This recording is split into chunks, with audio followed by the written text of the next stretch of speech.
I say this with karaoke respect because when I have performed at karaoke, there is not going to be a sell like I'm the best singer in the world, but I've beaten people who are pretty good at singing at karaoke. I will like to challenge you. Can I be very real for a second here? Let's be real. This is like worse than any fighting thing you've ever said to me. Really? This is worse than you being like, Raph, I'm gonna tap you out. Raph, I'm gonna knock you out. Like, okay. Raph, I'm gonna fucking sing a Bruno Mars song that's gonna make everybody cry, and I'm gonna beat you in performance value. I'm like, I want to protect you and not make you have to do this. I'm like the Michael Jackson of my generation.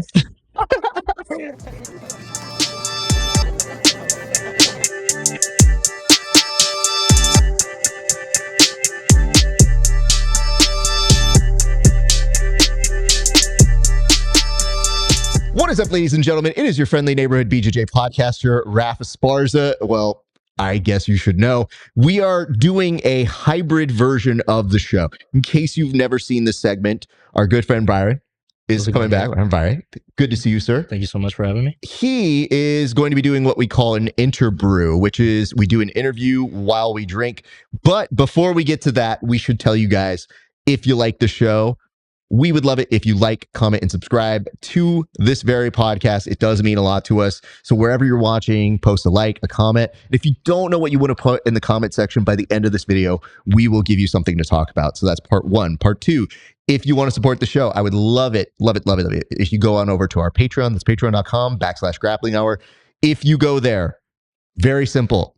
$5 a month, see these interviews 30 days before anybody else. And for a few extra dollars, see extra bonus content not available anywhere else, including segments called Roast Raph, where people roast my competition footage. There's another segment called the Grappling Hour Challenge, where we give a deck of cards with random submissions to a guest, and they have 2 minutes to hit that move on me.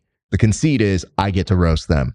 We also have a segment called Match of the Year or Fight of the Year, where athletes tell you their favorite fights and matches that usually don't involve them. Some have.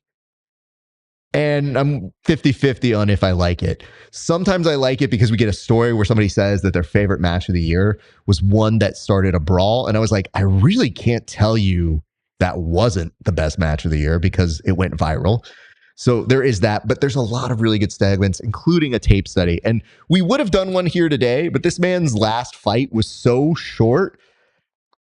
We'd really set up everything just to be like, and he won. Yeah.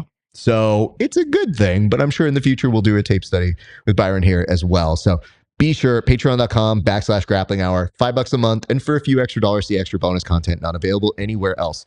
Additionally, you get some Grappling Hour hoodies, a tank top, a t-shirt, whatever it is you like. And our new rule is if you're wearing a tank top and you look questionably on the sauce, we'll look the other way as long as it says Grappling Hour on the tank top. If you're wearing another show and you look particularly juicy, we're going to call you Sada. That's our rule for 2026. So fortunately, we don't have to worry about that with Byron. If he was wearing a tank top here, he would not trigger USADA. However, there was one piece of merch you were putting up that I was like, bro, you look a little extra there, sir. That was me flexing. That was you flexing is what that was? I don't know what marketing and graphic department helped you out there, but I was like, I don't, those look like extra muscles that I've never seen there, man. Had to take off the muscle suit, my bad. All right. Last but not least, if you want to continue the discussions that we have here on the show, you can check us out on our Discord. All right. Well, our guest is a returning favorite, somebody who he had an incredible performance at the most recent Up Next fighting. We say that a bit here with him. He was an amateur. He made his pro debut, a long-awaited pro debut, and one that we've been excited to see happen. He did it in expert fashion. He got it done. The clip has gone viral. And we're happy to say that he's going to be fighting again for Up Next on March 21st. March 21st. It's coming right up here. So this is one of the last days we get to actually enjoy and indulge. And he was nice enough to say that he's going to do this segment with us that we affectionately refer to here as Interbrew. But Byron, thank you so much for coming back to do the show, sir. Thank you so much for having me. Cheers. Yeah, cheers. All right, I'll do the description of the very first beer that we're having here. This is a local organization. This is a beer called Liquid Candy. It is a hazy India Pale Ale. It is from Tarantula Hill Brewing Company. Not only are these people very, very good at what they do, because I enjoy this a lot. You enjoyed that? This thing was delicious. Yeah. It's great, right? Yeah. I love this so much. I think it's the starter one to get everybody who comes in the door, but they're also fans and enthusiasts of mixed martial arts. So RFL, Regime Fighting Organization, the Fighting League, I got involved with them because they were having an event at the Tarantula Hill Brewing Company. So I was happy to go work there, and we love and respect those people. So I always try to spread the gospel, and it's much easier when people like the beers. So that's the first of 4 beers that we're going to have here tonight. But Byron, the first question to you, sir. Yes. What did it feel like to get it done like that in your pro debut, one that you've been waiting a long time for, when there might have been some changes to the card, some trash talk talked, and you wanting to make a statement? And it did feel like a lot of things happened. So what did it feel like immediately once you were able to make that happen? I think, it was, to me, I wanted to go out there and fight a little bit more. I mean, the fact that I took no damage and anything like that, I mean, it's great when you really look at it at the hindsight, like career-wise, but I wanted to feel a fight. I wanted to go out there and, experience a little something that I was waiting for a while. A hard training camp when you come in and finish it like that, it feels good in the moment, but also feels kind of like unfulfilling. At least hit me in the face, something. At least so I could feel like it's a fight. But I'm happy with my performance. I couldn't have asked for a better pro debut, especially with all the hype that was coming on off of it for me. So yeah, I couldn't have asked for a better performance. So let me see if I can correct something here. Yeah. You don't think the point is to get hit in the face, sir? Like, I would hope that you are thinking to yourself, I don't want to get hit in the face. Yeah. Not to me. When I go into fighting, it's kind of like addicting, like at least maybe hit me once where it's not going to hurt too bad, But my man out here has just been like, hey, hit me, but not like that. Not the face, please. But for you, you have this incredible finish, and you alluded to this a couple times, that there was some trash talk. Was that with your original opponent? Was that with this current opponent? Or what was the trash that was talked, sir? It was a little bit between both. My original opponent was trash talking a lot, where to the point where I was like, okay, I couldn't wait to get in there with him. Then he did pull out, unfortunately, and then this guy came in that I've also had a history before. Normally, people really don't trash talk me too much, so it's kind of like, all right, something different, and which is I'm more than welcome to trash talk people. I like to trash talk people. It's fun for the business. It's good. It brings fans, but it puts a little bit more on me where I'm like, okay, like normally I don't want to hurt people, but I wanted to go out there and put like a violent stamp on it, just so people know, like I'm a nice dude, but when I'm in there, I come out there to hurt you. I would say this. I know you as somebody who is a playful trash talker, and I feel like that might be how you are at the gym, where it's good natured and it's not different than guys busting each other's balls. Yeah. But I feel like there's a level of disrespect if they're getting into your DMs and comments. And it seemed, and I don't know all the details because I don't follow this as intensely, but from the way you carried yourself, when you were a little more amped up, I'm like, oh, something happened here. And I wasn't quite clear. Were they in the DMs or the comment section? If so, what were they saying? A little bit of both. So the original opponent was in the DMs and the comment section, and saying some stuff that I don't want to put out there, but some stuff that like slightly personal, where it's like, all right, like let's do it. Like now it's not, I'm gonna get paid to hurt you, which is good for me, like because I'm gonna hurt you already automatically, and I'd rather do it getting paid now, which I have to tell myself, let's handle it while making money instead of doing that where I'm gonna get in trouble. Yeah. But that all carried over to this new guy, which I had some, like I said, previous experience with him, trash talking a little bit, but I had put him in his place before. Yeah, it's just one of those where if you're gonna trash talk, let's do it respectfully. But as soon as you take that next level step, where I grew up, we trash talk all the time, and it's never too personal. But if you take it personally, I'm gonna be the first one to go out there and show you, like, you're in my area. Mm-hmm. You're gonna handle yourself in a certain way. It astounds me because I always feel like there's trash talk you do to sell a fight. Yeah. And that part doesn't seem to get too many people mad. It's just like, oh, okay, yeah, you're saying this. Okay, you're going to beat me like nobody's Yeah. okay, got it. In this particular case, just because I know you and the fact that you allude to this element of a personal nature of it, that's the part that's confusing to me. And I have to say, it could not have gone better for you. So I can't tell if that worked more into your favor, because this clip that has gone viral of you hitting this armbar finish, one, kudos to you. Two, I've never hit an armbar this beautiful. And three, if you're making a debut, that's a hell of a way to do it. So when the clip started surfacing, what were the reactions? What's like the best reaction you had from somebody who saw that clip go viral?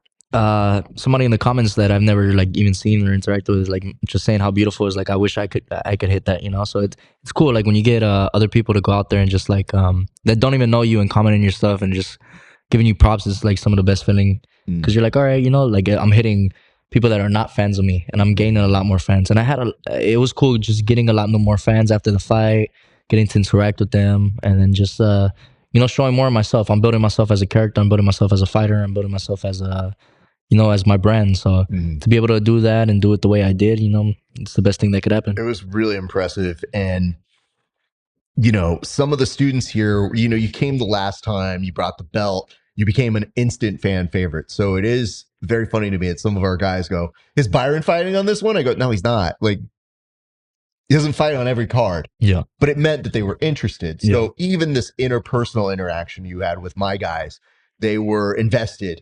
And then finally, when they go, do you fight? He goes, this one he fought. And I was like, and look what happened. And they go, oh, shit. Yeah. And they were thinking, they're like, Coach, what'd you think? I was like, I'm really happy for him. You know, it was clean.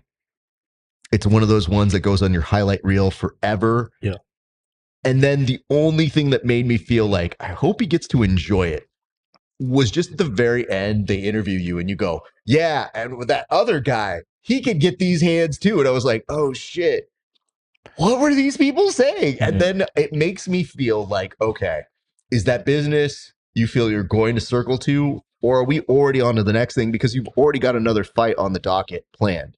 Well, we tried. And I mean, not to sound like, you know, fucking asshole either, but the guy didn't want to fight me, and I'm sure if he watches this, he knows the same thing, because they offered it to him first, and he accepted somebody else on the same card as me, which is kind of embarrassing. I'm not gonna lie, especially if I call you out in front of everybody, because there is some business that was not finished, and then you're gonna go out there and act like you're tough, and then all of that. But when it's actually said and done, you're gonna go and accept another guy, which, granted, I mean, 5 other guys also declined, so I don't blame them. But also at the same time, you know, be a man of your words and show up like I told him to, and it is what it is, you know. On to the next. You're in the past, I'll catch you outside, you know. Hearing some dude who's got a history of fighting in the streets, I don't want to hear that, because I'm like, bro, you will catch him outside, but let's get paid for that. Yeah, shit. of course. I just love the fact that you put him on blast. And my immediate thought as a huge pro wrestling fan is, well, that's the next story. And imagine my surprise when you go, hey, I got another fight. And I think that's amazing. Is it him? No. Yeah. Oh. Well, okay. Now we're on to the next. Yep. So I don't know. We'll see how things go out and continue from that world. But what can you tell us about March 21st, sir? March 21st is going to be another element of my game. I'm going to go out there and show everybody why everybody's been scared to fight me, and why I've had to move up a weight class again to fight somebody, because sending the rest of the division running, which, you know, it's frustrating and it's hard, but also at the same time, you know, I understand, like, people want to, it's your pro record now, you know, it matters, and you want to take it serious, you want to get to the UFC. That's my goal as well. So I have a couple people in mind after this fight that I'm gonna have to call out to also make it, you know, where you're gonna have to fight me. I gotta make it to the point where you can't duck me, you know. And yeah, let's just keep on doing it. You know, it's all respect to all these guys. Like, I respect everybody that goes in there, and a lot of people do have respect for me as well. So that's why I like to exchange it back. So yeah, you know, it's all fun and it's all games. And then when we go in there, we go out there and have war, and whoever the best man is that night, it is, and then we shake hands after. That's all it is. Yeah. I wondered this as you were kind of mentioning that you had some people drop out. You're part of an incredible group of individuals over at Blackhouse. Yeah. Was there at least some solace in knowing that that's a group of people who can walk you through this? Because they've had people duck them in the past too. I know that. I've documented that with that team as well. It's a tough team stylistically to match up with. And it doesn't mean everybody's afraid of them, but there is a list of people that have turned down fights with some of the people that you train with. So with that being said, did you at least find good support with those people and the ability to kind of vent? Because you can't just go to other places at a bar or at a restaurant and be like, ma'am, I really wish you understood how bad it is that these hoes keep ducking me. And then I'm trying to get a fight and it's like, hey, would you like some dessert? Yeah. You know? So was it at least helpful to have those guidances or those help from your teammates in that world? No, of course, like this isn't my first rodeo with it. Even in amateurs, it was kind of hard to fight me before I got the belt. Because then after that, you're chasing a prize. It's more than just the fighting the person. But no, it's amazing to have that love and support from those guys. Those guys have been in it for a while as well. So just giving me like guidance and telling me be patient. It's eventually gonna come. And yeah, it finally did, and that's why I'm fighting March 21st. So make sure you guys tune in.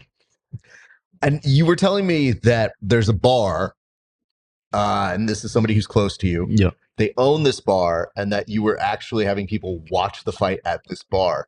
And obviously, you can't be two places at once. But did you see video of it, or did you get wind of what the reactions were when I'm sure they probably went crazy at that bar when you got that armbar finish? Oh, for sure. The reactions were insane. I was watching the videos of just everybody jumping up and screaming and just all of that. And it was amazing. Like, it was all celebration. It shows how much people do care and love you. So it's amazing, just to go out there and be able to perform in front of everybody. And then it shows me like I'm that much closer to being where I want to be. And that's just a small taste of what's going to come. So when I have people all around the world watching me compete and doing what I'm going to do, it's going to feel like normal because, I should be there. I belong there. Okay, let's go back to this trash talking element because we've done the plugs now. So people should understand that part of the reason we're drinking today is I never try to push drinks on people who don't drink. Yeah. That's not what we do here. But if somebody is willing to do a drinking episode, I'm always happy to do that. At one point, though, I have to figure out your competitive nature because you're like, I'll drink you under the table. And I'm like, no, first of all. And second of all, why are you making everything a competition? Is this part of your personality? Do you make everything a competition when you don't need to? No, I try not to. I grew up around brothers, so like it's family stuff where you're like, everything's kind of competition. So when I get comfortable with people, I try to make a little fun, and then just it's a little poke fun, just to see where we're at. Perfectly fine. I just thought, okay, well, joke's on you. We do interviews like this. Yeah. You're like, I'm down. I'm down. And I thought, okay, he kind of is up for playing in this world. What was your first reaction when I said, hey, man, we do a segment on the show where we actually drink? What was your real thought? Because you just did media day for your folks at Up Next. Yeah. And guaranteed no alcohol is really being served to you there to get you ready for that media day. So what was your initial reaction when I said, okay, the interview is going to be like this then? No, I made sure I actually came. I was like, let's come even quicker. If I could fly here, I would have flown here and got even faster. So I was like, I was here ASAP for sure. I felt bad because the last time you came, we were trying to celebrate it and mark the occasion. I just tried to offer to some people and I said, why don't we have a beer? We had Space Dust. Yeah. And there's a look that we both have when we have the first sip. And it's that it's lukewarm beer. And there's no such thing as a good lukewarm beer. So I'm sitting there doing the best I can to sell it, but I feel like the worst host. And then I remembered, you went across the street to go get the beers. Or was it Crispy? It was Crispy. It was Crispy. That was his fault. Yeah. You know what? I was like, wait, it's somebody else's fault. Yeah. So we were sitting there and I'm like, drinking it, you're drinking it. And we just make the best of it. And I said, we have to fix this today. So we have finished the first beer, or at least I have. I don't know. I'm going to be done right now as well. A little bit later, but that's okay. Same time? No, you had to go a little bit longer. Here's what we're going to do. I'm going to have... He says I'm competitive. Here's what my wife likes to tell people, and I believe it is true. I am not hyper competitive, but with like 10 people in my life, I allow myself to be competitive.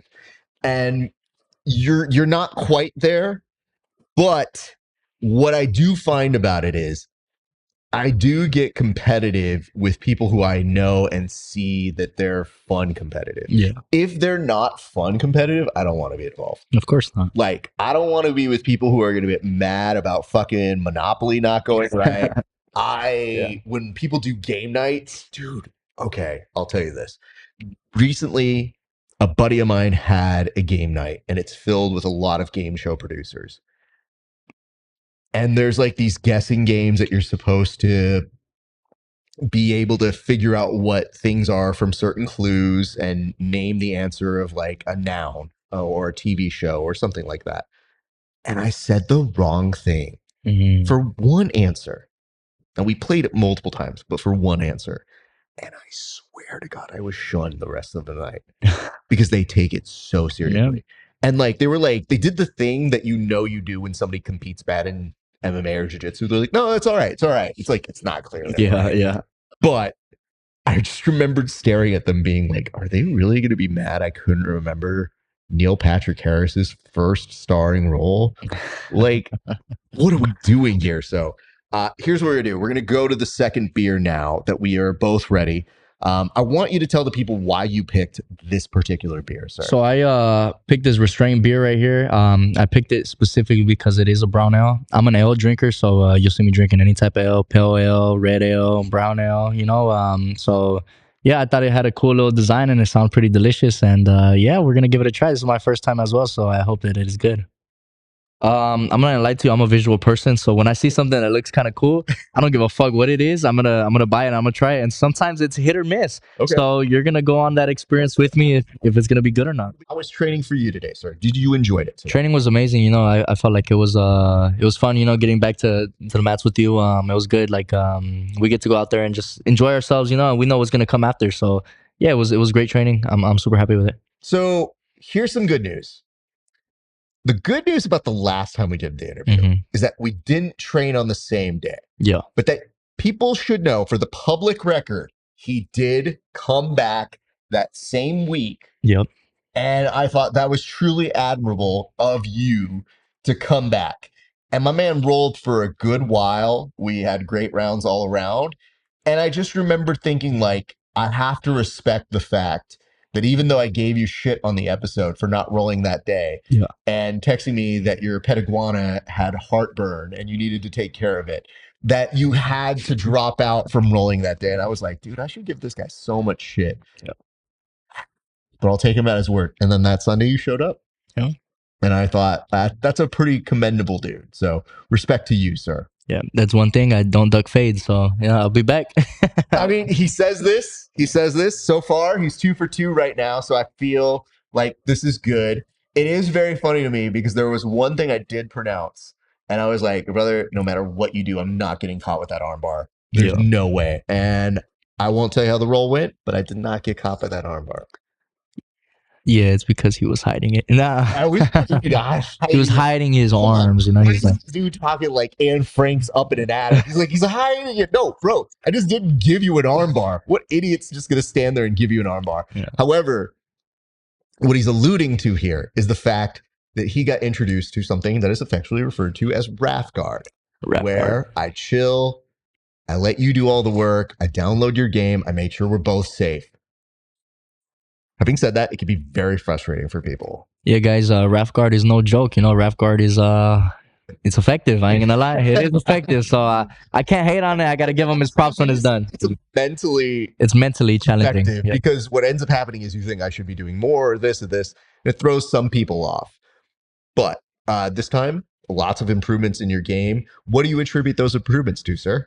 I think just being back training and then it's been a couple months since we last worked, and in a couple months, at least with my training efforts and stuff like that, I feel like I learned a lot. So I feel like I'm the best version of myself now, and I'm excited to go out there and show it again. March 21st is now just as an MMA fighter, which I am. Well, cheers to that. Let's go ahead and see how this one tastes. All right. Sure.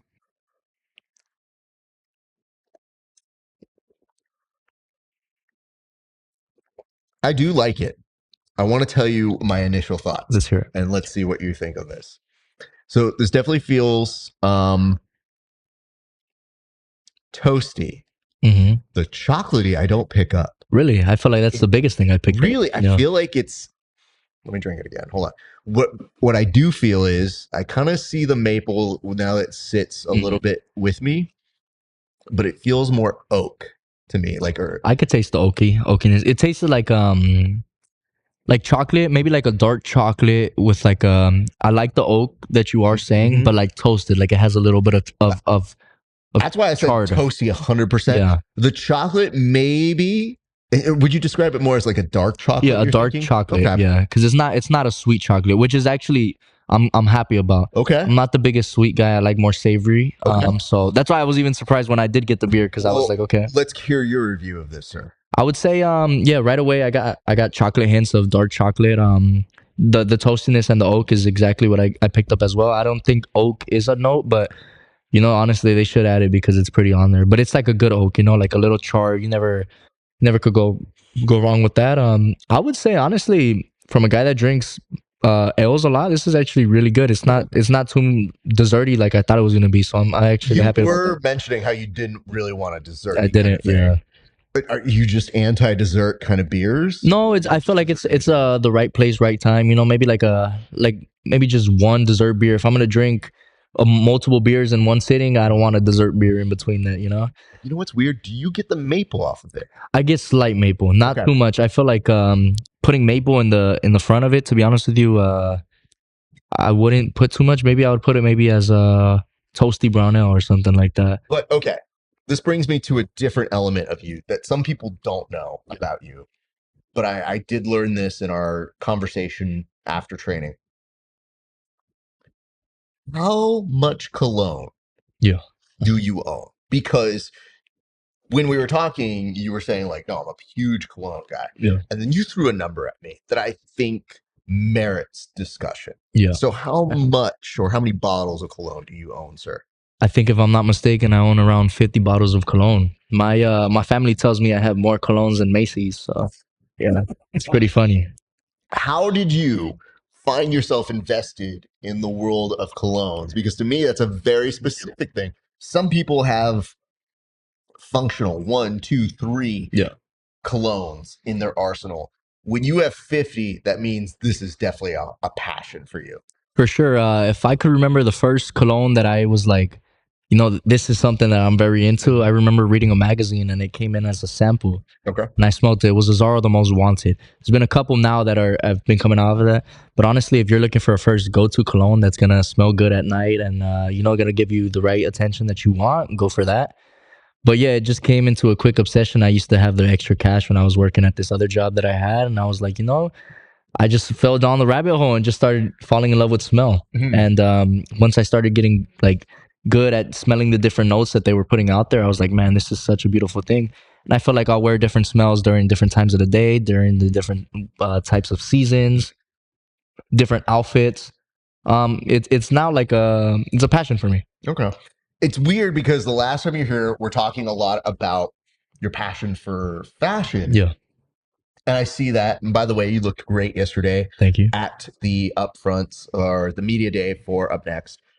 And I thought, okay, you're conducting yourself like a true professional. But then you take it a step further and you're like, Ref, I'm not just a professional on the appearance. Yeah. I'm also taking the extra step to make sure it fits the right brand. So you spent this time. How long ago was that you really started getting involved in that? I would say maybe 3 years ago. I would say is probably about that. Yeah, I just fell in love with it and I started like putting with different things. I fell in love with the brand of Tom Ford. Okay. I love his colognes because they're out there. It's not, you won't smell that on anybody. So they're a little bit more pricier, but I would say invest in them. I wore Tom Ford yesterday to media day. Yeah, I did. So do different outfits require different colognes then? Yeah, if I wanna put a statement out there and become, if I want to be out there and just feel classy and feel like elevated, I'll put on an elevated cologne compared to an everyday cologne that I would wear. Okay, so let's discuss this. I had mentioned to you that I don't wear as much cologne now because my mother-in-law is affected by how it smells. Like she says it gives her a headache. I try to respect that. So that means I've gotten out of the cologne game. make a cologne recommendation for me. Ooh. What do you? I gotta ask you a couple questions Yes, sir. before. Please. Yeah. I don't know how the process So works. perfect. If we're going for, what are you going for? Like an everyday scent? Are you going for something that you would wear on a date night or Okay. Let's take the first scenario. Okay. Let's just do an everyday. every day? Every day, just something to have something that's a little more distinguishable and one that I can carry myself. The main issue I have is this, and I don't know if you've run into this. Yes. I'm training with dudes. Yeah. I don't necessarily want to have Smell good. Yeah. the best cologne smell, but I have noticed there are dudes that literally go, I put on some cologne before we rolled. And I don't know how to break it to them that they don't need to always do that. Yeah. So what are your thoughts on that? I would say there's a couple, you know. It depends on exactly if you're gonna be wearing it just every day where you're on like a regular outfit. There's always like the simple ones that you could go for. I would go for something more fresh. The Dolce Gabbanas are super good, especially the light blues. I wouldn't go for the more older versions. They have new ones like the EDPs, which is Eau de Parfums, stuff like that. It's a little bit more elevated and more, I would say, not outdated compared to the other ones. Okay. And I would say those are super good. They're super fresh, aquatic.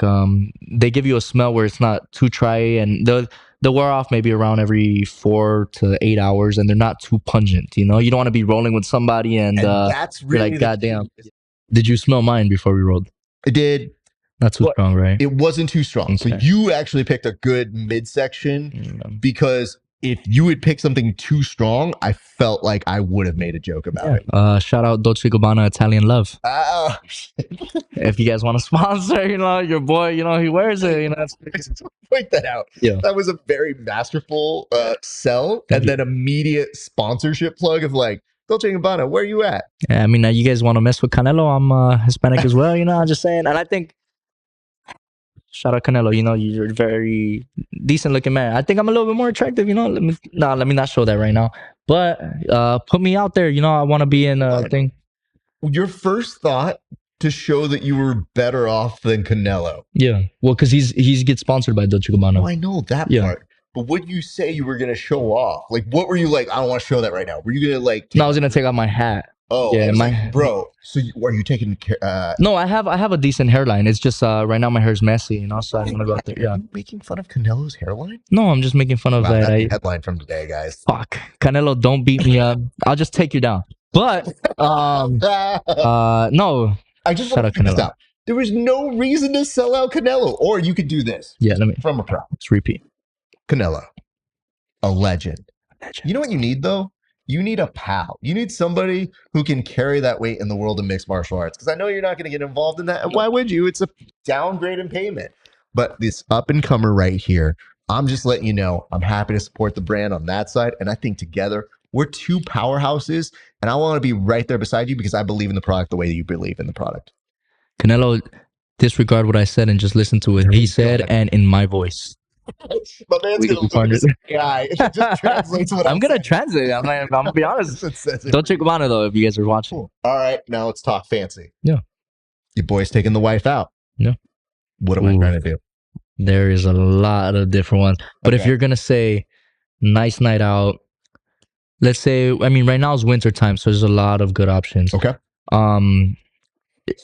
I think if you're going on a date, it should be something a little sweeter. Okay. A little spicy. Okay.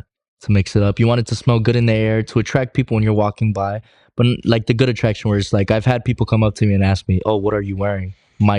Which is kind of crazy to come up and say something like that is, I like what you're wearing. My wife told me that you smell good. To ask you what you're wearing. I'm like, honestly, I felt kind of bad. I ain't gonna lie. But also, yeah, I did salon, by the way. I will tell you this right now. Don't make fun of that man. I didn't. Whoever's coming up to you is struggling to try to tell you the compliment, which is, bro, you smell good. What are you wearing? Yeah. Instead, he's going to be like, hey, man, my wife came up to me and said that you smelled good. I wondered how I could also smell good the way you smell good. Is that weird? Yeah. But anyway, what do you have? Yeah. Well, that night I was wearing Gisara Ambassador Intense. Okay. It's a little bit darker. It's good. But I would say what I've been really messing with, I would say also you got to take advantage of too. You gotta think about how classy. So we're gonna say a nice, classy date night scent. I would say Parfums de Marly Carlisle. Okay. Super good. It's a classy scent. It's something that you really won't smell on too many people, which is good. It's a dark scent. I think especially too, you got to think about where you wouldn't want to wear something too sweet, especially like as a classier gentleman as yourself, right? You Thank want to you. be dressed nice, like you wear suits and stuff like that. You want to dress to impress, you know. And you got to showcase your maturity in that level. So I would say Carlisle by Parfums de Marly. Okay. This is important for you to know. Yes. Let's say, because we're talking a date night with the lady. Let's say I'm going to a steakhouse beforehand. Does that work in that element, or is it too strong? It's dark, it's sexy, it's masculine. Okay. It's gonna play into the part. Okay. If you're looking for even more masculine, shout out Tom Ford again. Ombre leather. If you like leathery scents, Ombre leather. Okay. I have this one in my collection. This is something that I will wear on a date night if I'm trying to impress and not smell like everybody else. Wow. It's leathery. It's smoky. Something that puts you out there. And in the coldness, it goes out there and it showcases yourself. Important question. You said you had a particular cologne you wore yesterday. Did you get compliments on that cologne? I did actually. A lot of people did compliment me on that. Okay. That's ever since I bought that, my dad always comes and steals my bottle. He's always right there. And then just recently, I put my homeboy onto it, and he's like, "Man, that thing smells delicious." Every time everybody comes over to my house or something like that, hey, can I borrow cologne? Can I get some cologne? Can I do that? And they're always asking me, what should I wear right now? What's gonna smell good? So I'm always giving people recommendations and stuff like that. Recommendations. Of course, yeah. I want you to smell good, you know. I appreciate that. What are we looking on that? Oh, yeah, I think somebody needs to catch up, if I'm not mistaken. And that's look. Hold on. Let's be very clear. It's about it's about the same. Have a little more. I'll be honest. Okay. So why don't we finish this up? Cheers. Let's go to the second portion of this interview.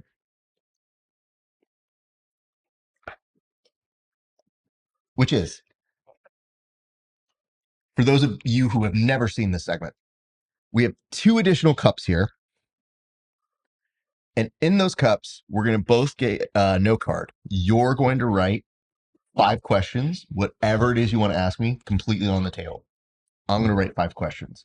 It does not have to be MMA related. It can be, but you are welcome to ask whatever you want. And we're going to come back with our very next beer. What are we drinking next, sir? So we're drinking from Mammoth Brewing Company. It's a Pilsner. I'm actually excited for this because most of you guys don't know I'm a big outdoors guy. So I'm outdoors pretty often. So yeah, this is a good one that we're going to try. Pilsner's pretty light. It's a good one to be in the middle. So I'm excited.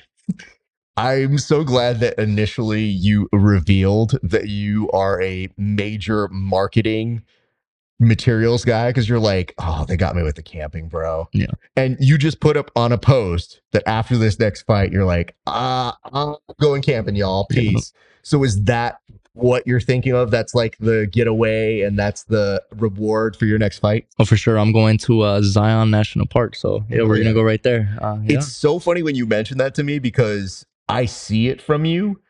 But I also know you're the person that if you ever drop off of social media, you're camping. You're somewhere out in the wilderness. And I'm like, that's where he's happiest, bro. Yeah, I've been camping at one point for 2 weeks straight. 2 weeks straight? Yeah, tent camping, yeah.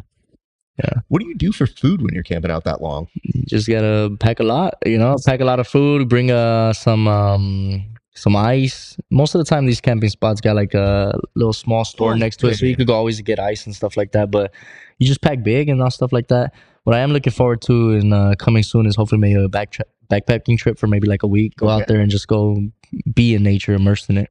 That seems like your speed. So that seems like it brings you true peace. Well, let's get to this. You're going to pour it out and then I'll describe a little bit of it. But it does note it's a Mammoth original. So little known fact about your boy here. When I was young, our family used to take major skiing trips over at Mammoth.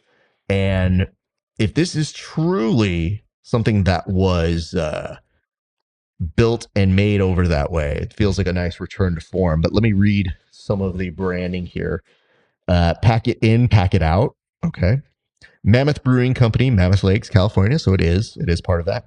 It is the brew of the Eastern Sierra. I don't want to get into the content warnings. So a Pilsner is a showcase of brewing technique, attention to detail, and the use of the highest quality ingredients.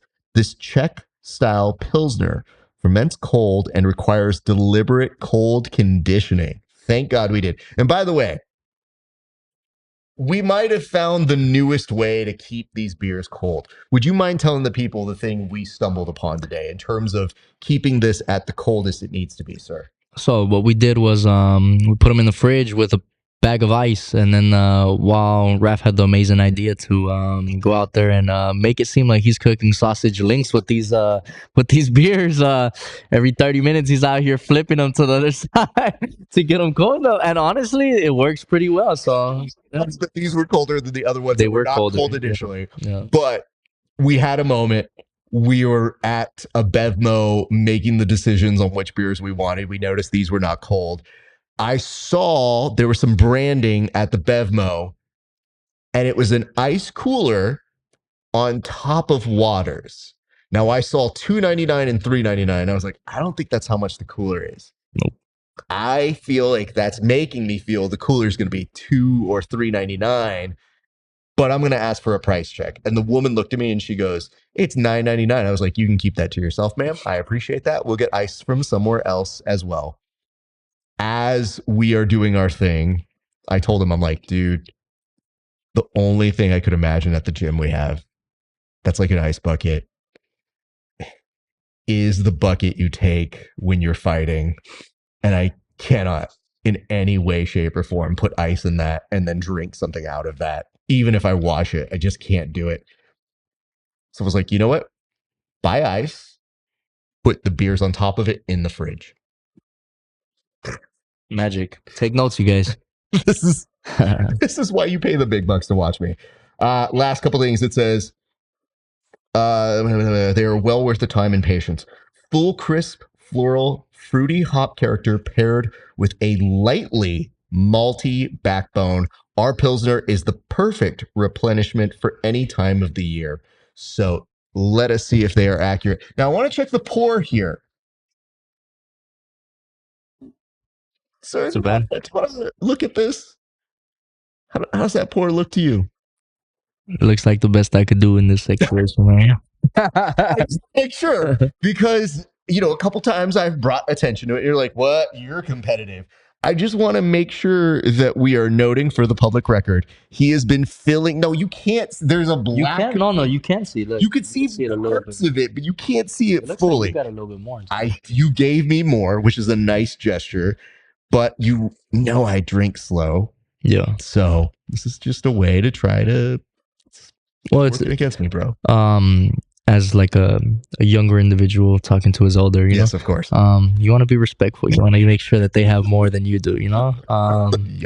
He says he's a seasoned vet, so we got to be out there and put it to the test. For sure. No. Maybe I might be setting him up. He doesn't know, but all I'm saying, Byron, is I love the fact that you're like, I'll drink you under the table, provided I have less to drink. He has a drop. It's an important, distinguished aspect of this. All right. He put questions into a cup for me. I put questions into a cup for him. Who goes first, sir? Rock, paper, scissors. Okay. Let's go. Wait. Shoot. Rock, paper, scissors. Do it once. That's an important thing. Do it once. But if I win, do I go first or second? You choose. Okay. Ready? Rock, paper, scissors, shoot. Rock, paper, scissors, shoot. Fuck! You don't know if that's good or bad. I don't. Honestly, it doesn't change anything because we both get the I know. questions. But I'm competitive. I didn't want to lose it. Especially not on camera, guys. I wanted to make sure that was put on camera. It was AI. The way that AI tries to get people out of so much shit. They're like, hey, bro, that photo of me losing that fight, that's AI. Yeah, what are you talking about? Exactly. Good thing we don't have to use AI for that. I haven't lost yet. So. Wow. You know what? Hey, in the spirit of being a good host, I'll go first. There we go. Okay. So these are questions you put for me. This is the first one. It says, if you were an animal, what animal would you be? Good question. So I feel a lot of people who know my jiu-jitsu would think I'm a sloth. That's fair. I really do feel like, especially at this age, I am an unbothered bear. Like, I'm somebody that's just like doing my thing in hibernation. I come out and get great food every once in a while. But if you leave me alone, I will go hibernate and chill out and not be anybody's business. But if you disrupt me or my loved ones, I might be a little bit angry. Yeah. But I feel I'm more verbally angry than an aggressive physical angry. Some of my white belts might say it differently, but I really do feel like that. And plus, there is a certain point when somebody bothers me and I am physically attacking them, my main recourse is to just swat them away. So it's just like, nah. I could see it, like maybe Baloo from the Jungle Book. Not bad. I don't sing as well as Baloo, Yeah. but I would get down on some There of that goes. shit. Yeah. I do like that. Do you have an animal you think of yourself as being? I would say maybe like a wolf. I like to be by myself, but also at the same time, I like to be in my pack. It's just a good little mix in between. Yeah. Sir, I noticed you have not taken it. Well, I was waiting for the cheers actually. By the way, guys. Wow, so rude of Yeah. me. Super rude. Yeah. Just to point out, I had to take a drink first because I had more. He had to take a drop. I had to make sure that Did we you were did you did that? Did you taste honey? I didn't taste the honey. I feel like there's honey in there. It's I could super good, kinda by the way. taste I it. could You like this? I like this a lot. So really, the marketing matches the human being. Yeah, on it this does one. actually. Yeah. I like this because let me put it to you this way.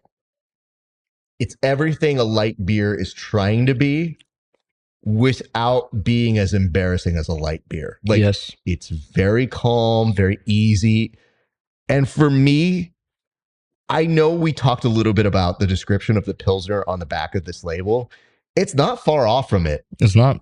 but I really do feel the element of it describing itself as a Czech style. I don't know what that means, but I do know that for me, for having good conversation and discussing with people, this feels absolutely perfect. So Yeah, honestly, like I Here's would not be ashamed of grabbing this as like a light beer, and I wouldn't feel like I have my package tucked between my legs while I'm drinking it. So it feels good, like I'm light beer. I'm here. that was the metaphor you wanted to give people. You're like, sometimes you grab a beer and you just got your package in between your. No, I'm saying because I kind of make fun of people that drink light beers Do you really? a little bit.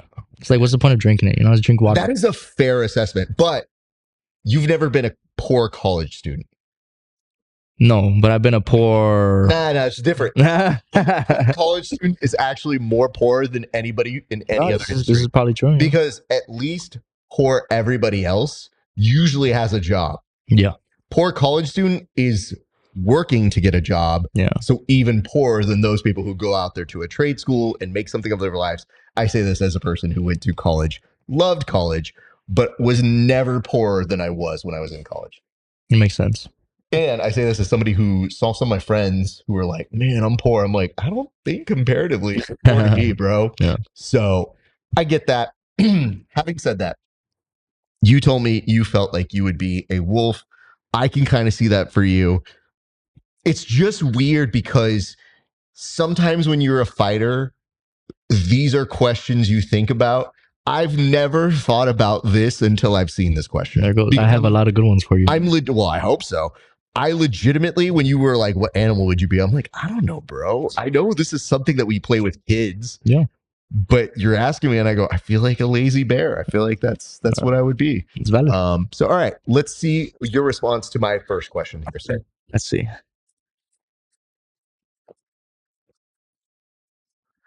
Can you pick a walkout song for me if I was a fighter? That's a good one. Okay. I would say Suavemente. Okay, I need actual explanation for this. I think it's gonna be more of the older conversations, but I think you could get down to Suavemente coming on. I think you got some hidden talent of being. You probably were a dancer back then. Like you would be like, "Hey, wifey, let's come out and let's go dance to Suavemente," And it's a universally loved song. It is. And low key, I think that would low key get you in the mood to being like, all right, I'm about to go and knock this guy out, Like legitimately hitting a dance break and then saying like, now I'm gonna mess this fool up. Well, I think everybody would be like, damn, this guy is cool walking out to this. All right. Be a fan favorite. Let's discuss a few things because I don't know if you've seen this, but I am a huge fan of karaoke. Okay. You are? I actually am. I'm a avid car singer. Are you really? I am. I'm not embarrassed.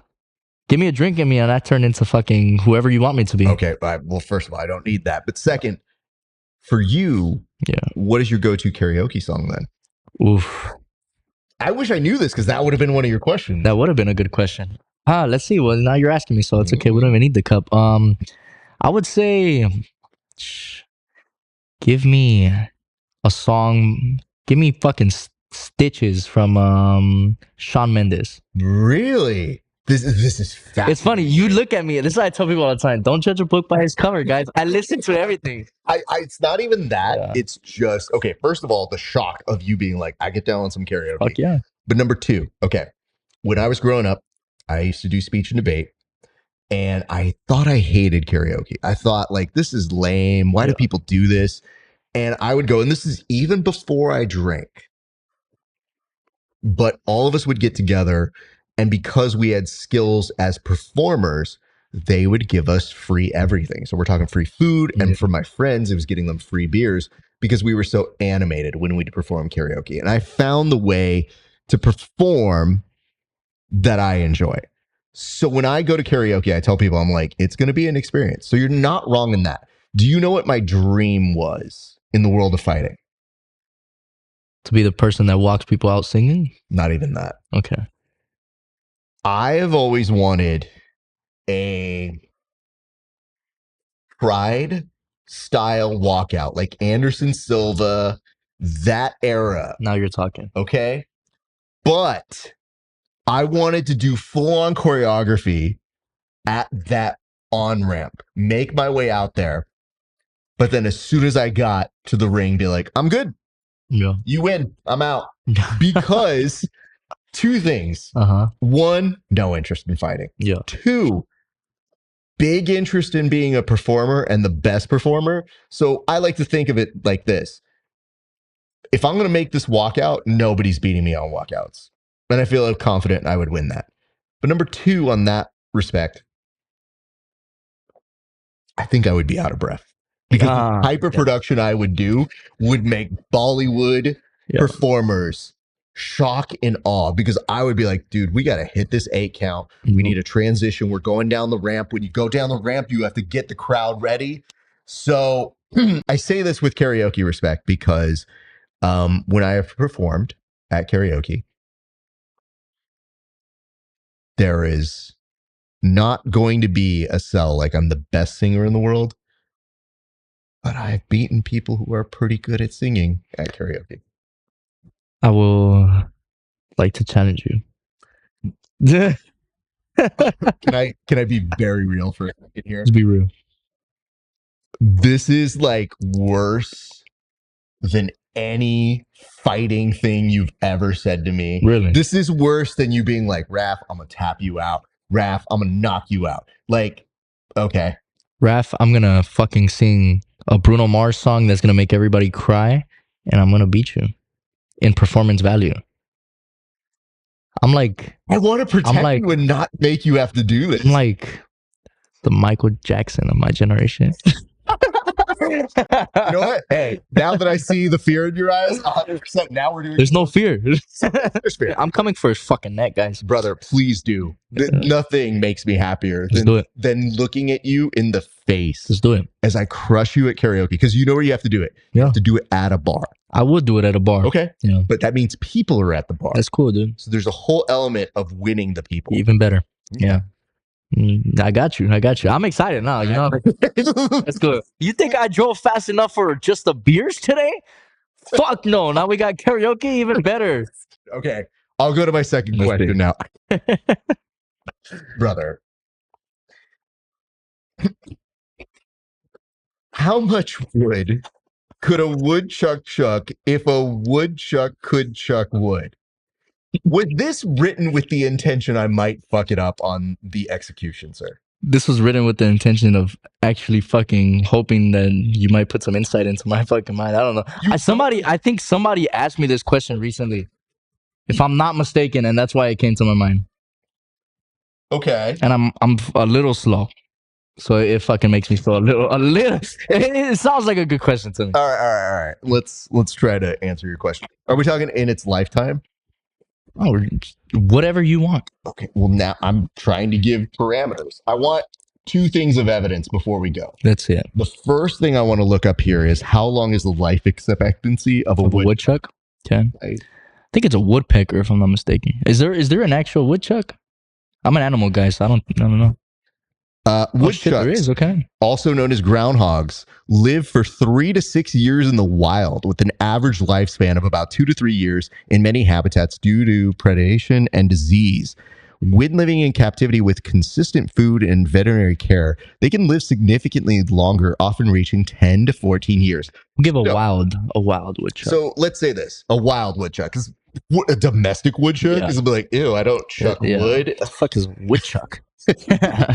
I only chuck oak wood that is used for a perfect brew. Exactly. Okay. So we're saying 3 to 6 years. Mm-hmm. If you're chucking wood every single day for 6 years, 365, are you doing it multiple times a day? That's the real question. Yeah. I feel like you are doing it at least 4 times a day. Yeah. If you look at them though, they're a little round around the belly. Do they want to be up that much? 7,500. You know, I like that. 7,500. Guys, this might be a woodchuck Esper, if I'm not mistaken.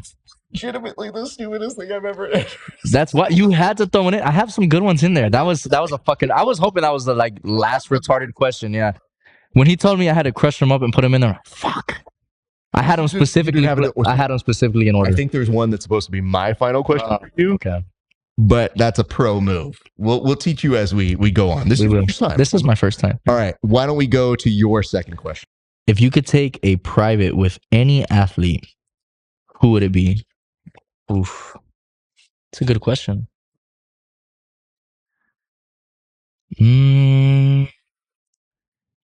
Just knowledge-wise, just getting an insight or... So a private could be anybody outside the world of mixed martial arts, but in our world, we think of privates as 1 hour with one athlete, dead or alive. Oof, that's good. I would say, I'll keep it in mixed martial arts. I would say Mike Tyson. Because he'd probably get me high on mushrooms, and I've never been on mushrooms, and I don't think I would try it, but if it's with Mike Tyson, I might do it. And he might teach me some boxing shit that I don't know. Imagine being on mushrooms and fucking punching the bag. You might be feeling like you're somewhere different, and I feel like that'd be cool. And just imagine, hit the bag, Byron. I don't know. It just fucking sounds amazing to me. Yeah. The fact that Mike Tyson is the one person that I'm not confident gives an actual private. Yeah. And instead it's just like, I woke up feeling really strange today. Yeah. And I just need to talk about my feelings. Yeah. We're not even talking about punchy form. Yeah. I had a dream I was a flower and that flower got crushed. And you'd be like, Mike, are you okay, bro? See, if I was on mushrooms with him, I'd fucking probably be bawling my eyes out, to be honest. I think I'd be like, fuck, Mike, you're hitting a note. Yeah. It's, again, one of the beautiful parts of doing this segment is I'm like, all right, I feel like if you had not been drinking and wrote questions out, it would be very different. Honestly, I feel like fucking they'd all be the same. I told him before this started, I feel like I'm a calmer person when I drink. You are. I can kind of see that about you. Yeah. However, you putting a woodchuck fucking joke for me to then legitimately try to answer it. I feel like I did. I feel like correct. That was a good one. Yeah.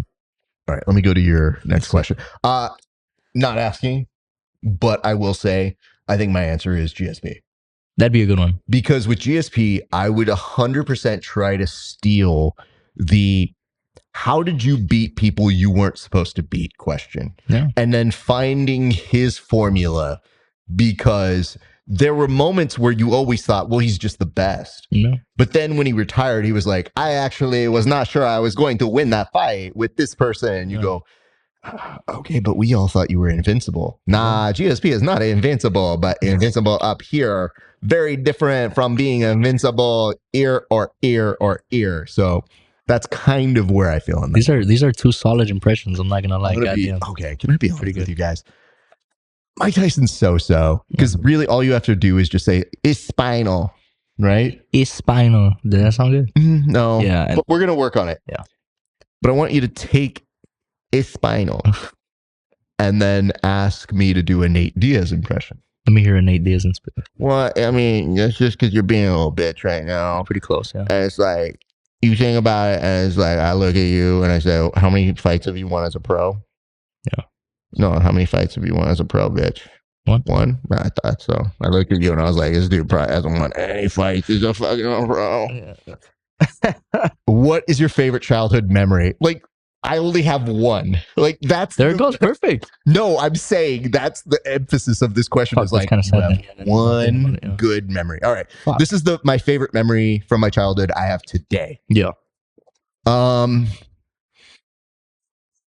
Man. Okay. I think some of my favorite memories when I was a kid were going on like cruises with my family. That sounds fun. I love those things. And I don't know that I want to go on a cruise now. I've never been. Would you recommend it? I don't know that they're your thing. Okay. But maybe you should go on one. Just to experience. Because the beautiful part about it is we went as a family and it was a family traveling experience. But it was one that we could go to different destinations. So you'd see, like, I think we went to Jamaica and Mexico, Costa Rica. And those are places that I didn't necessarily have an interest to go, but you're kind of seeing the bougier parts of them, obviously. It is just fun and entertaining. So I would say the memories I have of that.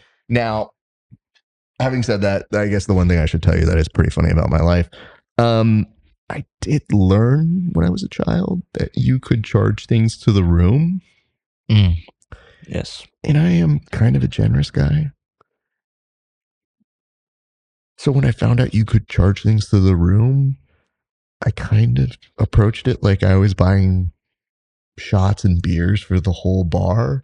Fuck. Yeah. Okay. My family was not pleased about that. But I will tell you this. We've grown up in different times. I grew up in the late 80s.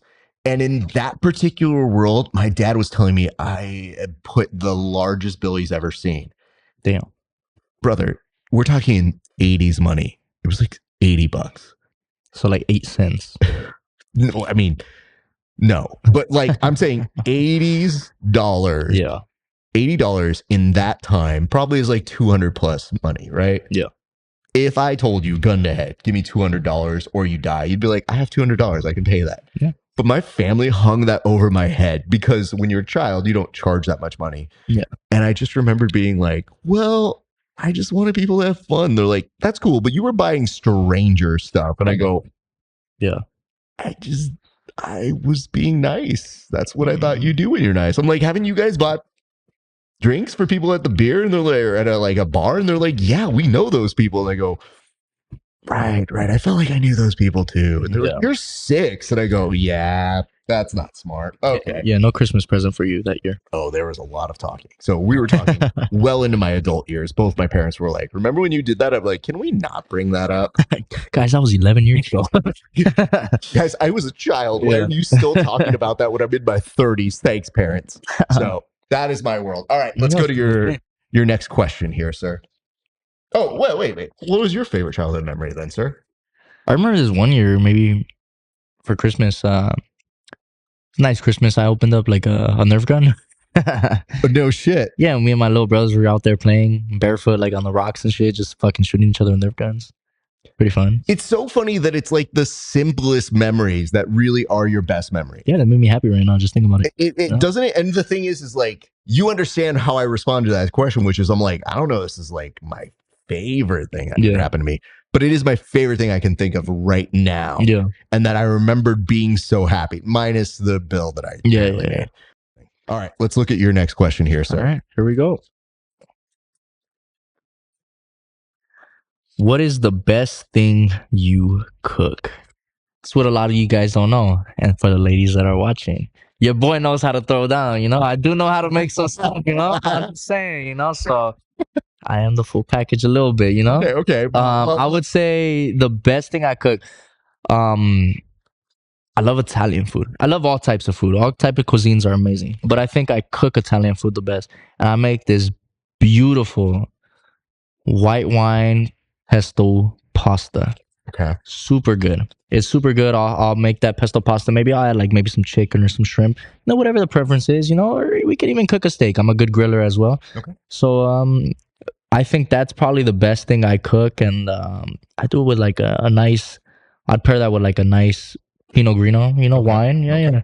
I'm a wine guy as well, so yeah, I like to be a little bit elevated. I think that's probably the best thing I cook. Oh, so hold on. I love the fact that the answer to this question was also getting mad at the rest of us, be like, you don't know this about me. And I'm like, how would we know it? This is true. Actually, they did announce this one time when I was coming out to the fight, and I was like, fuck.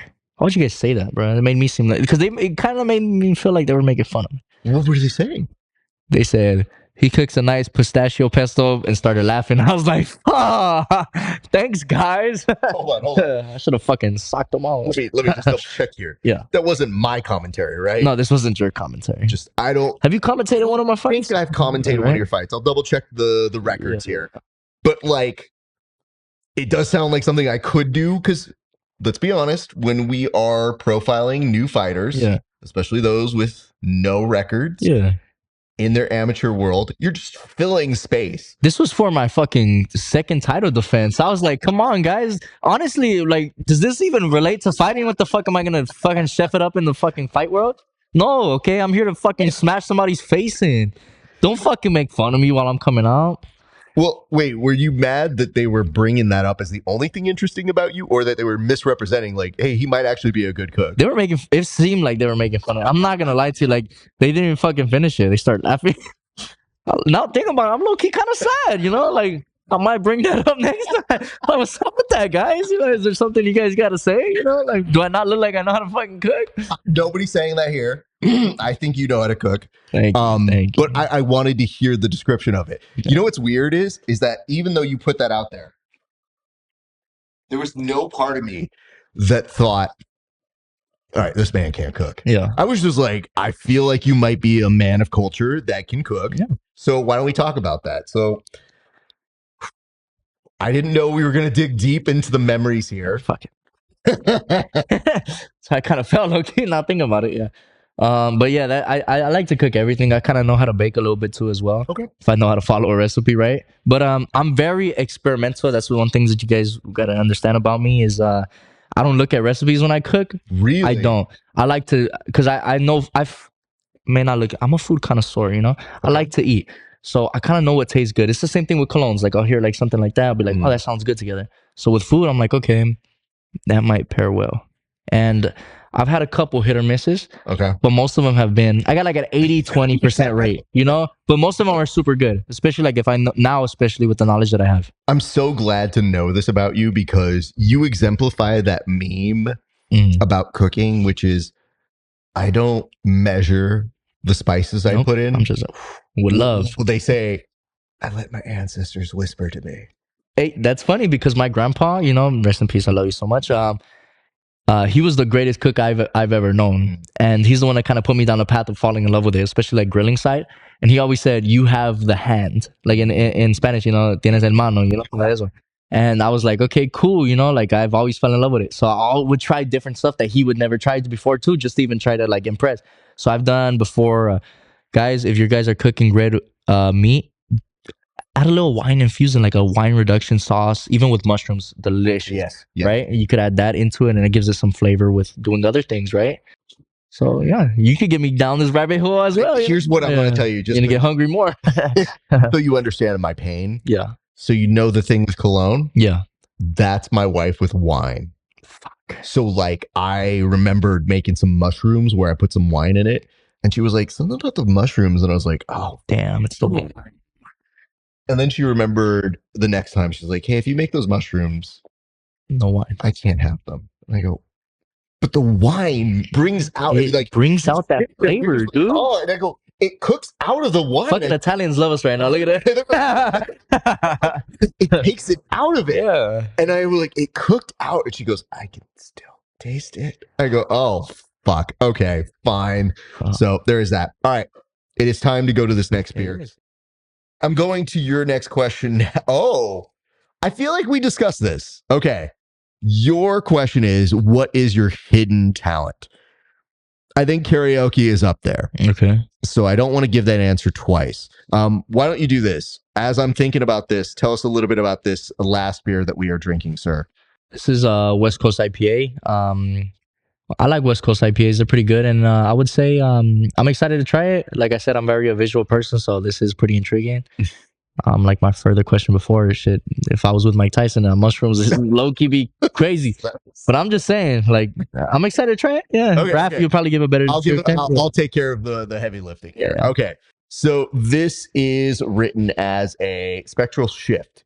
It is a West Coast IPA, 6.7 ABV, and there's not a ton of descriptive language to it. Now, I think in the future, what I might do is I might have Chat GPT write me up bullet points so that we can like sound smart about this sort of stuff. But the only thing that I see written here is brewed by Ventura Coast Brewing out in Ventura, California. Now, Perfect. We are currently doing this interview in Woodland Hills, California, not super far from Ventura. And we wanted to pay some homage. We wanted to give some props to all these local people and try to give some love to them. So, sir, I will allow you to do the pour, but I'm going to see how close you can get on making it split. The froth is at least even. Yeah. Now, the question is, where does it reside when we get there? Exactly. What did you do? I think I poured more in mine. It's about time you did that for once. I think they've been pretty even. I would have told you karaoke, like I said earlier. I used to be pretty good at math. I don't feel I'm as good at math as I used to be. I'm trying to think, like, what sport was I good at? A long time ago, I felt like I was pretty good at running. Then everybody had a growth spurt. I was like, shit, I'm not as good at running as everybody else. Oh, okay. I'm really good at entertainment trivia. I think that's a good one. Okay. So, like, really random, obscure stuff. And I think that goes into the real hidden talent that is. I don't have like a perfect photographic memory, but if you give me certain scenarios, I can tell you with great detail exactly what happened. And you found this out today because you tried challenging it. And what you might have seen was as you challenged what you thought happened, I literally closed both eyes and go, no, you were doing this, and this. I know that for sure. And the tape will show it. And did the tape not show it exactly as I described? Fortunately, yes, it did. Do you have a hidden skill? Because you asked me, so I feel like you should have a hidden skill. You're right. I'm gonna keep this mysterious. Come find out. No, I'm playing. I don't fucking know. It's not coming to mind. It's not coming to mind. Just cheers to that. Thank you. Now you're speaking my language.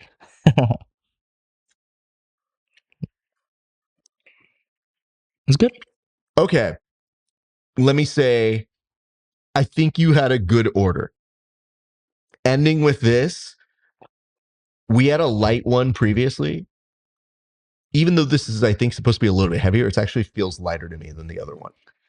I would agree. I think it's a little bit lighter. Obviously, with the IPA taste, you get like a little bit more of those bitters. I think it's good. It's solid. So, all right. You have your next question, I believe. What is your favorite cartoon of all time? I like that question. That's actually good. I would say I did grow up pretty fast, so I didn't watch cartoons too far in, but I'm gonna give you my top 3. Okay. I would say The Fairly Odd Parents. Pretty funny. Are you familiar with that? I am. Okay, there we go. Tom and Jerry. Wait, I loved old school Tom and Jerry. Old school Tom and Jerry. I don't know. Did they make any more of that? I think they made them intermittently over the years. I feel like there was a real big. I love Tom and Jerry. Did that speak to you? Because that was not your generation. I know it wasn't. Yeah. Because, damn, this will make me sound bad. The violence. No, but it's pretty funny. Like if you're watching like like Tom and Jerry going after each other, it's like you could kind of see past it where it's like these guys don't like each other, but they kind of do, you know? Like it's like, especially with the episodes and stuff like that, you'll see different. Tom and Jerry, I loved. Ben 10. Ben 10? Ben 10. I always wanted to be one of those, switch it in and pop my alien in, you know? Ben 10. Yeah, so the Fairly Odd Parents, Tom and Jerry, and Ben 10. Would you like to know an interesting fact? Let's hear it. I know one of the co-creators of Ben 10. Set me up. No, I'm not going to do that. I'm not going to do it. Steve was one of my speech coaches. Okay, that's pretty cool. Yeah, there so we go. Steve Siegel, shout out to him. And Steve, I guess this is a good follow-up to what I was talking about earlier. All of these coaches were world-class coaches. Yeah. And so when you come in, imagine being the worst fighter coming into a camp, if you could. Yeah. And you come into this new group of people and you know you're not as good at them. So you have Jiu-Jitsu dyslexia, you have reading dyslexia, speech dyslexia. And I get in there and I'm like, oh, these guys are all like world-class champions. I better not mess this up. And the patience that Steve had with me in recognizing like, all right, maybe he's not the most talented at memorizing.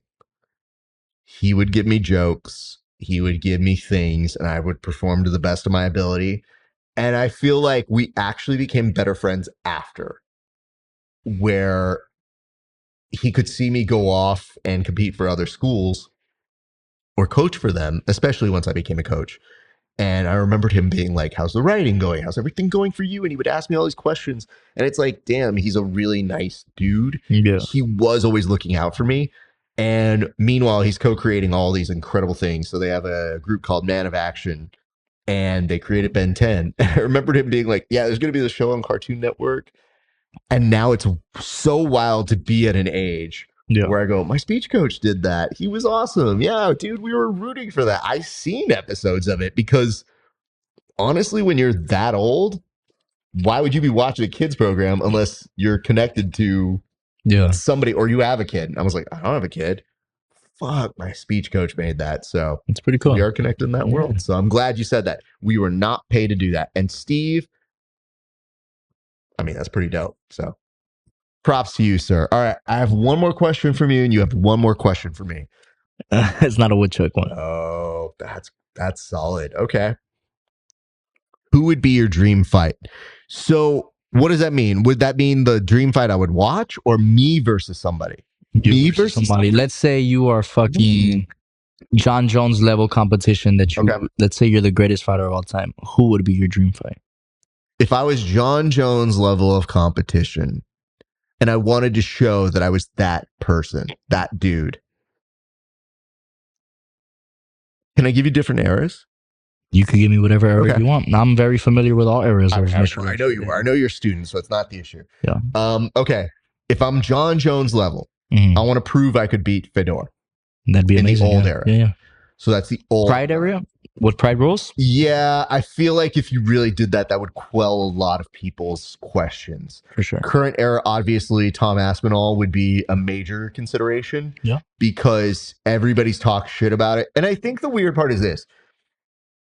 Nobody questions. Did you have a photo with John Jones recently? Yeah, actually, did some work with John Jones. 1 degree away. Hold on. I was like, wait, there's the steroids I should talk about or not talk about. With Tom Aspinall, I think the real issue is this. I think that people believe John Jones is that good and would likely beat Tom Aspinall. Mm-hmm. The problem is when you take the self-defense mechanisms that he has online and your rationale do not check out, that's when people say he's ducking him. Yeah. But nobody thinks in this world, at least in my brain, that it's like he wouldn't take a challenge because he did take major challenges. Yeah. The only thing that's comparable is we've seen people as they get older duck major challenges. And I think that's how they've tried to conflate it. Having said that, there's also the steroid accusations. So that is always difficult for somebody like a John Jones to get around. But if you've seen something like Gordon Ryan, he's just like, yeah, I'm on the gear, whatever. Who cares? You just accept it. You just kind of have to change the way people perceive it to be. So that is that. All right. So those are two different eras. And I would say the middle era, we're talking completely different weight classes all around. Every weight class, yeah. I would have loved to have beaten 2016 Conor McGregor because I feel like there would have been no better way to usurp your name up. Of course. with a guy who is double champ at the time. I feel like I could handle myself on the microphone just fine. And I really do feel it. I mean, you can tell me differently. Like when you're talking trash with me, do I not look like I'm having the best time with that? Yeah, you make it seem like guys, he is a bully. I ain't gonna lie. He doesn't look like he's a fucking bully. I'm not gonna lie, he's a bully, guys. He hurt my feelings. Fuck your feelings. Second of all, we know that was a lie. Fucking worst play I've ever seen on this show is be like, ref's a bully. And somebody might be like, I don't know, maybe that's true. And instead he's like, he hurt my feelings. And I go, yeah, I really do feel like, okay. Again, I don't want to give away how rounds went, but I will tell you this. There was one round where I didn't get a submission on him. And my man did this to me. Literally hands up and celebrated. And I was like, brother, are you celebrating not getting submitted in a round with this guy? I said, brother. I put it on him, guys. That's all I got to say. It was a good round. I would say, arguably, you did win that round. But I was not in submission danger. He wasn't, yeah. And it's not to say that there weren't other rounds where you were more putting on heat on your submissions or doing things that were putting me in danger. That's fine. I mean, you're a champ for a reason, and you're 2-0 now as a professional for a reason. Thank you. I think you're obviously a better fighter. Yeah.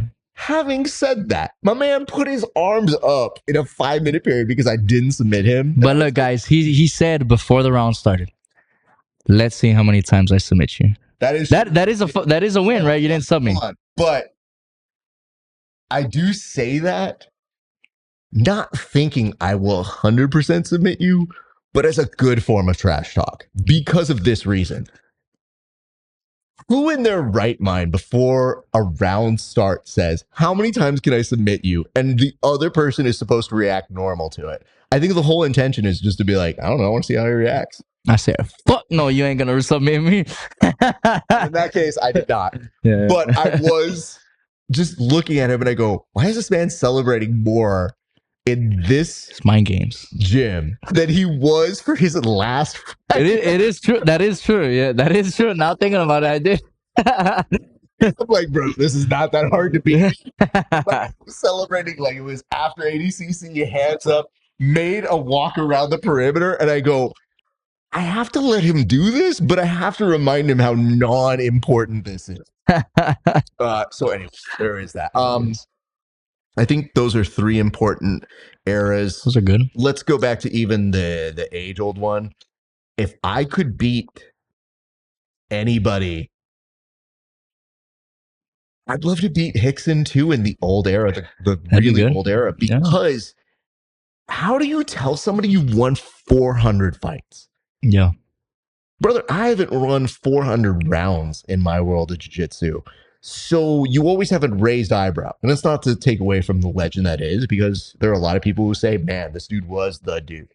But if you beat the person who's won 400 fights, doesn't that make you like the new GOAT? Yeah, exactly. It is true. So just some thoughts. Do you have a dream opponent? I'm going to say it right now. This is how much belief I do got in myself that I'm going to be right there. Whoever the UFC champ is at this point. Whoever the UFC champ is. Yeah, because it's going to keep on going. You know, I know Piotr Jan's the champ right now, but let's see by the time I get there.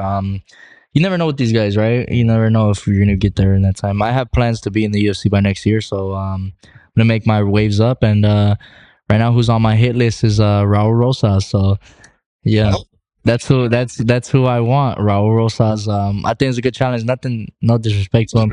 Yeah, because I mean I am older. That shit makes me seem like a bully now. But I mean he's more he's been in this game. Yeah, he's been in this game longer. I've only been in this for 4 years, and I want to go out there and prove it to everybody. I think I beat a name like that. He's fighting Rob Font, which is one of my friends too. So this is gonna be a good matchup. I think Rob, the experience, is gonna take it if he doesn't get out grappled. But yeah, Raul Rosas right now, let's go. I love that, man. Yeah, you know what? Real talk. That's a name. I have a grappling coaching win over Raul Rosas, and you know that. Oh, there we go. And show up for an interview here, bro. You owe me an interview still. Because when he signed up to the UFC, I was like, bro, I want one of your first interviews. Doesn't have to be the first. Yeah, but one of them. And my boy was like, yes. And then he just got sucked into the hype machine. And you know what? Still root for him. I'm just saying, Raul, I might have to root for Raul. I'll knock your ass out. Yeah. You don't need to say. Nah, I want to because I know that's gonna light a fire on him. You know, I gotta make sure that I'm gonna go in there and I like him. It's cool. I could like all of you guys. I tell you guys all the time I like all of you guys, but it doesn't mean I'm gonna not go out there when I fight you guys. It doesn't. I'm not gonna be your friend. I get that, but you put that on me where I was just like, Raul, I want to tell you didn't show up. For I gotta back up my boy over here. Look. I don't know if you guys ever seen that Key and Peele skit where you got Barack Obama and I'm the guy that I'm what he wants to say. I'm what he wants to say. You know. He said, Raul, you a bitch for not showing. I felt like I had a pretty good moment to be like, Raul, I've coached against you at one. Yeah. And instead you were like, and I'll knock you out. I was like, we didn't have to do all that. But you know what? Hey, I think that would be a good fight. So I'm just saying, Raul, stop ducking. That's all. Yeah. All right. You have one more question, sir. Let's see what the answer to this one is. Let's do it.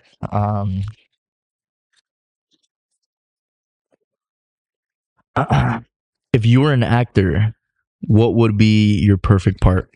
I always told people all the time, I think just by the vibes everybody always gives me, get me in a, what's it called? A Martin Scorsese movie. I'll be out here and be the greatest mafia man you could ever be. Okay.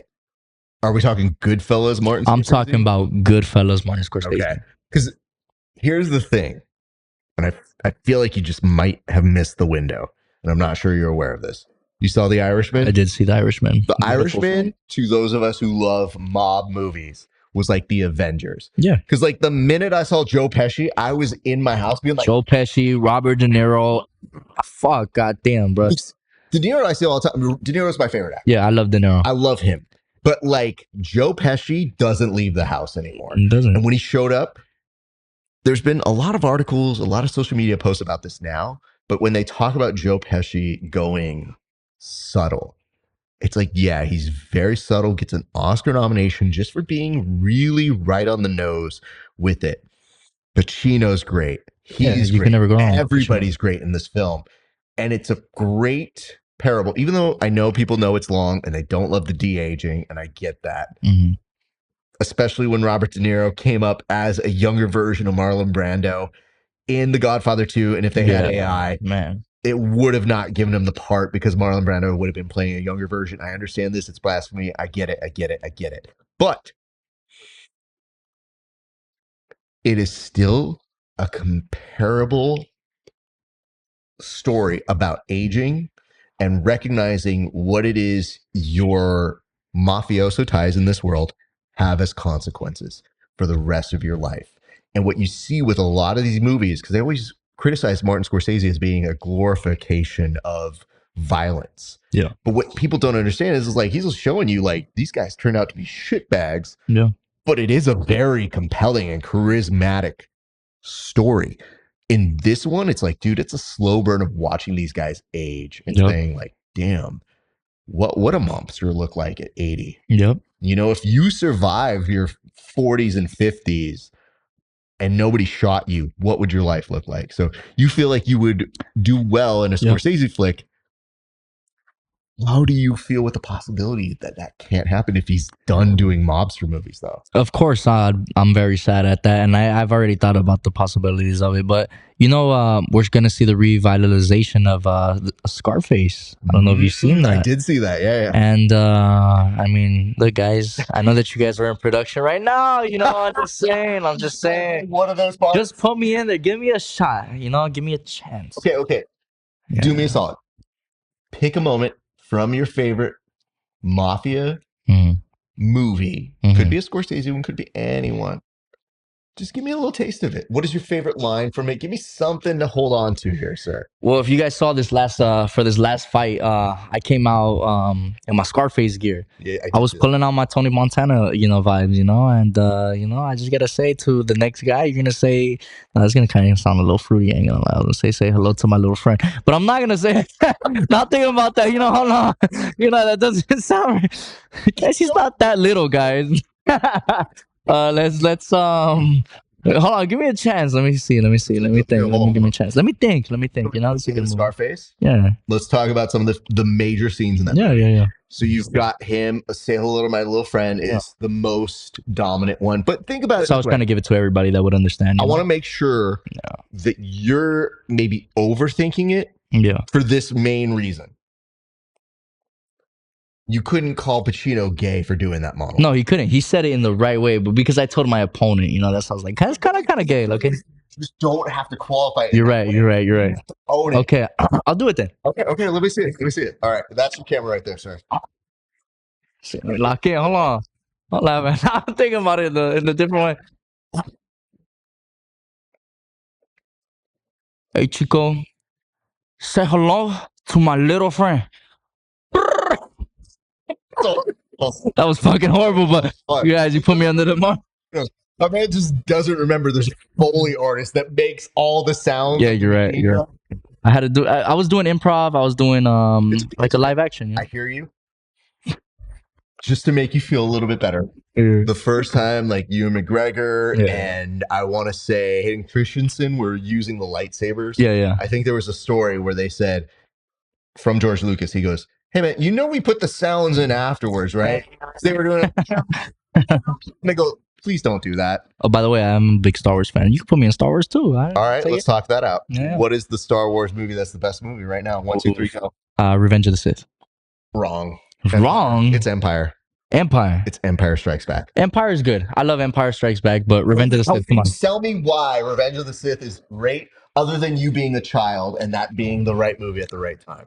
Revenge of the Sith is great because look at the way it starts. You're going into the Clone Wars. You're not even seeing the fucking show and you're going into the Clone Wars. You're right there. You're like, what the fuck is just happening? And you're going to see right there fucking Anakin chop off Count Dooku's head. That's good. I like that. That's good. That's crazy. And then right after that, you're going to see fucking Django die. It's like, dude, come on. You're going to see all these fucking guys right there go in and you're going to be like, God damn, this is insane. All right. That's fine. I hear you. And then Palpatine comes out and fucking takes over and he's like, you know, fuck this. And see Anakin turn into the dark side. Without Anakin, you're not going to have fucking Darth Vader. All right? Okay. I hear you. Let me talk to you about a favorite character. What about Yoda? Do you know where he shows up? Yeah. Empire. He does show up in Empire. You know why he shows up in Empire? Because he wants to elevate the story. Yeah. Because Luke needs training, and he needs training from one of the greatest Jedis of all time. That's part one. Two, you know those fucking little giant robot things that are shooting lasers? Yeah, the ATTs. Nerd. Failed. Yeah, of course. Bro, I literally just did a nerd test and you failed it. Wait, hold on. The little robot things that are shooting lasers. I'm talking about those, not little, but like the giant things in the snow. Dude, you know what I'm talking about. In the snow. Yeah, on Hoth, right? Yeah.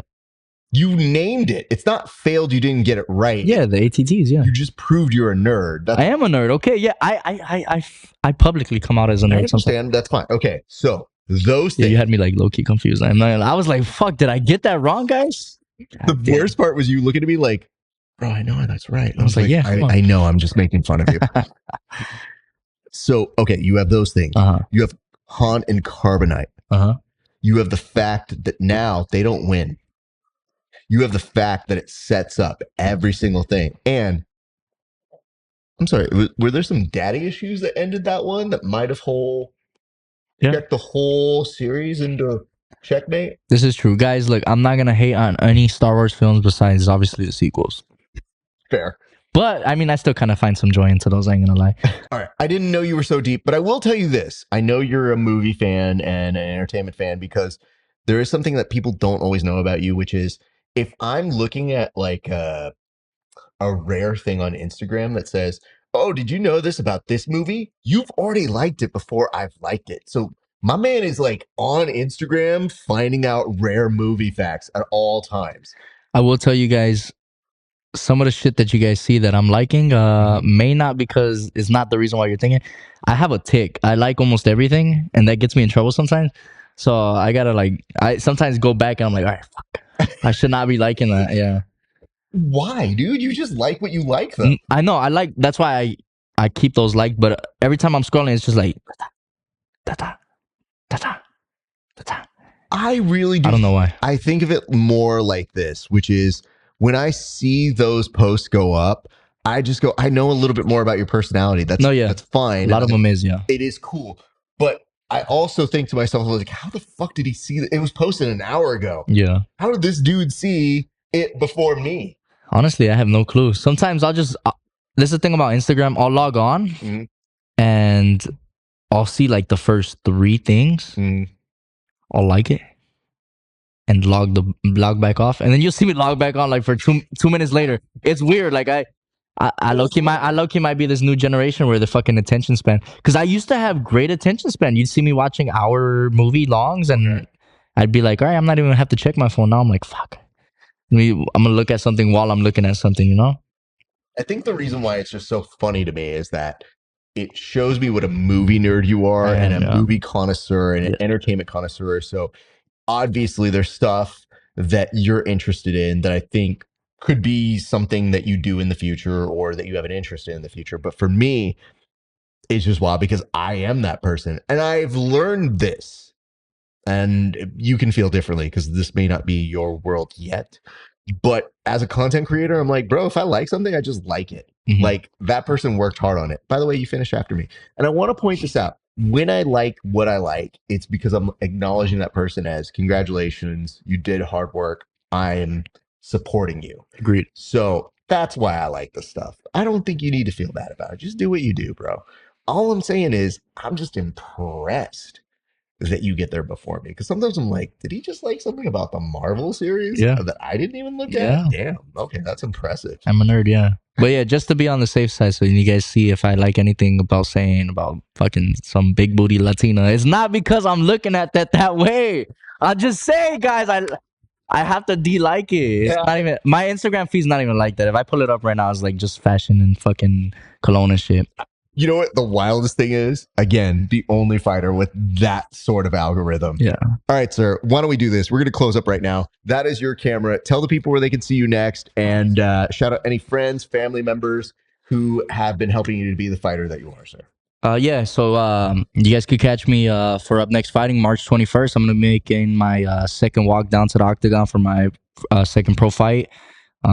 I'm looking to go out there and be as violent as I've been. It's been 4 finishes in a row, 3 in the first round. So you could look for another one that's going to be in the first round. And I want to thank all of my family, my friends, just everybody that's been there for me. Without you guys, honestly, I don't think I'd be as far as I am. You know, coming from where I came from, there's not too much hope to go around. And honestly, I didn't have as much hope as I thought I was going to have with myself at the beginning. So the person you see now is formed by you guys, and for you guys being there is the reason why I'm as confident as I am, and the reason why I'm going to go out there and keep on putting on for you guys and be in the UFC soon. So thank all of you guys, love all of you guys, and I'll see you guys soon. Good stuff, sir. And I have to tell you, man, I'm excited about this next fight.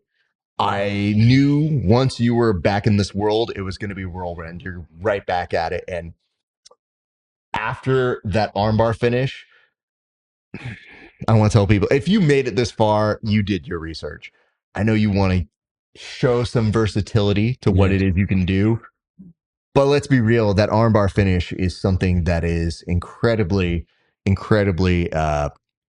well done and a true testament to all the hard work you've been putting in with your people. So credit to you, your friends, your family, all that good stuff. I'm so happy that you did this segment with us because it is one of my favorite things to do. It takes a particular type of person. And, you know, we spent legitimately essentially all day together, but you're a very fun person and chill. And I feel like we've gotten to know pretty well one another. So congratulations to you for great accomplishments. And I look forward to seeing what's coming up next, man. Yes, sir. Can't wait to be back on. All right, man. Let's do this. All right. If you are watching right now, just a few reminders. Like, comment, subscribe. I did tell you if you didn't have something you wanted to comment on in the comment section, we will give you the opportunity to do so. So let me just see if I can pull from one of these. I don't want to ask people what their favorite childhood memory is in the comment section, honestly, because I get too deep. I'm definitely not doing that one. Okay, how about this one? What would be your dream fight? If you were a fighter, who would you like to fight? That is what I'm going to ask you to put in the comment section. So who would be your dream fight? Imagine you are at the level of a John Jones and you are questionably one of the greatest of all time, if not the greatest, so that you would have competitive fights in any weight class. So interpret that as you may, because I literally was able to give 4 different generation and era answers. Yeah. So I feel like you should be able to do whatever you want in there. So there is that. That's part 1. Part 2, after that, check us out, patreon.com/grappling hour. $5 a month. See these interviews 30 days before anybody else.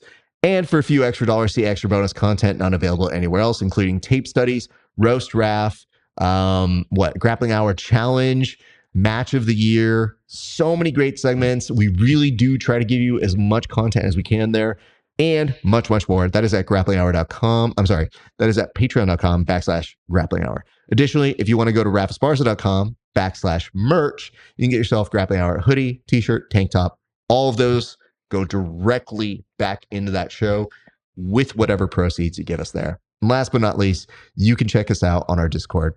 Ladies and gents, that's going to do it for us here at the Grappling Hour. Thank you so much for watching along with us.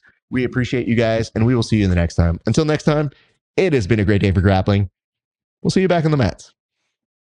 Why are you double fisting at these people, bro? Know, bro. We were home, and then you were just like this, Yeah. and I'm like, I have to show that I'm still a fighter. that's fair. All right. Yeah. It's been a great day for grappling. We'll see you guys back on the mats.